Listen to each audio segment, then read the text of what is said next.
Marahay na aga. Hi guys, and for today's video nga, bali madaling araw pa nga lang umalis na nga kami sa bahay. Ayan nga mga mare, bali kakaligo ko nga lang at wala pang suklay-suklay.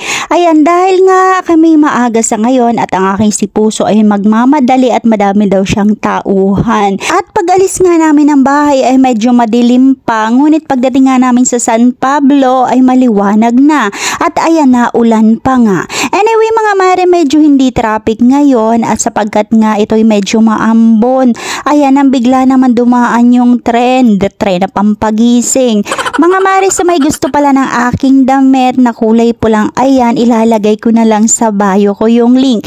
Ayan nga mga mare, ayan lang naman yung lalaki lagi sa akin ang hihingi ng baon. Ayan, ako nga ay nakapagsuklay na. At pagkababa ko nga, umalis na din agad ang aking si Puso. At napakadami nga niya trabaho doon sa kanilang bukid sapagat nga magdedata na naman ng talong at siya ay magpapatabas ng mga damo. Fast forward na nga mga mare, bali nandito na ako sa tindahan at Lunes nga ito ng umaga. Alihan na yung aking kaitsurahan, medyo umayos-ayos na naman. At kukuwitin ko nga lang ang puwet nitong patuwad-tuwad din eh. Yan lang naman for today's video. Salamat sa panonood. Hanggang sa susunod, mabalos.